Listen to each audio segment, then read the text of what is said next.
Angela gripped the steering wheel, her knuckles white. It was her first day as chief of police. Excitement warred with anxiety in her stomach.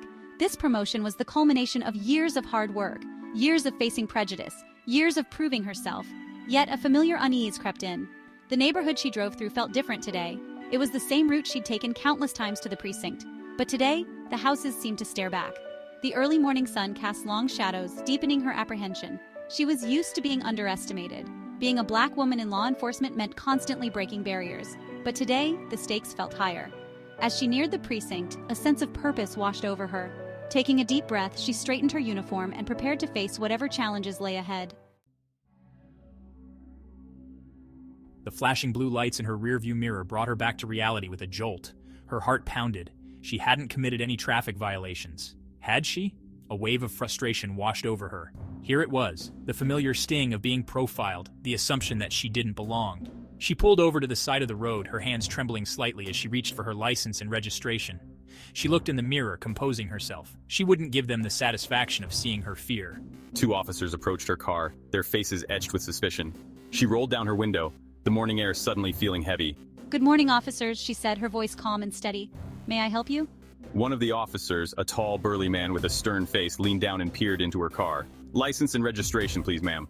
His tone was gruff, his gaze lingering on her for a beat too long. She met his eyes, her own unwavering. Angela handed over her documents, her movements deliberate and measured. As the officer examined them, her mind raced back to her years on the force. She remembered the countless hours of training, the grueling physical tests, the endless paperwork. She recalled the skeptical looks from some colleagues, the whispers that questioned her place in their ranks. She had persevered, her determination fueled by a burning desire to prove them wrong. She excelled in every aspect of her job. She treated every case with fairness and compassion, earning the respect of her peers and the community she served. The officer handed back her documents, a flicker of confusion crossing his face. He looked from her to the car, then back at her again. "Is there a problem, officer?" Angela asked, her voice betraying a hint of impatience. The other officer, a younger woman with a kinder face, leaned closer to her partner, whispering something Angela couldn't quite make out. "Chief Davis," he stammered, his voice barely above a whisper. I didn't recognize you, ma'am." Angela raised an eyebrow, a small smile playing on her lips. "Now you do," she said simply. The female officer, her face flushed, stepped forward. "Congratulations, Chief Davis," she said, her voice filled with admiration. "We're honored to serve under your command." Angela nodded graciously, her heart swelling with a mix of pride and relief. The tension that had gripped her moments ago dissipated, replaced by a wave of triumph. This encounter, though unsettling, was a powerful reminder of the impact her position held. She was a symbol of change, a testament to the power of perseverance. She knew that her journey wouldn't be easy. There would be challenges, doubters, and those who clung to old prejudices.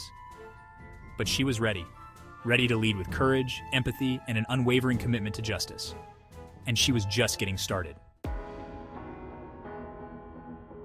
Arriving at the precinct, Angela was greeted with a buzz of excitement. News of her encounter with the officers had spread like wildfire. As she stepped out of her car, she was met with applause and cheers from the assembled officers and staff. Faces, both familiar and new, beamed with pride. She addressed the crowd, her voice strong and steady.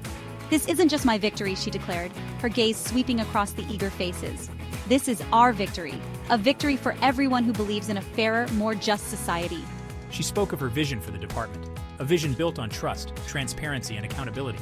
She emphasized the importance of community policing, of building bridges, and fostering understanding. Her words resonated with the crowd, igniting a spark of hope and enthusiasm. Angela knew that her journey, her success, had a meaning far greater than herself. She was an inspiration, a role model, a living embodiment of what was possible. The days that followed were a whirlwind of meetings, introductions, and policy reviews. Angela tackled each task with her trademark focus and determination. She listened attentively to the concerns of her officers, both seasoned veterans and eager rookies. She sought out diverse perspectives, valuing the input of every member of her team. She implemented new training programs focusing on de-escalation techniques, implicit bias awareness, and community engagement. She established clear channels of communication, encouraging open dialogue and fostering a culture of respect. Slowly but surely, she felt a shift within the department. Walls of distrust began to crumble. Officers who had initially approached her with skepticism warmed to her leadership. They recognized her unwavering commitment to justice, her genuine desire to make a difference. Angela knew that her journey was far from over, but she was undeterred, ready to lead with grace and inspire change.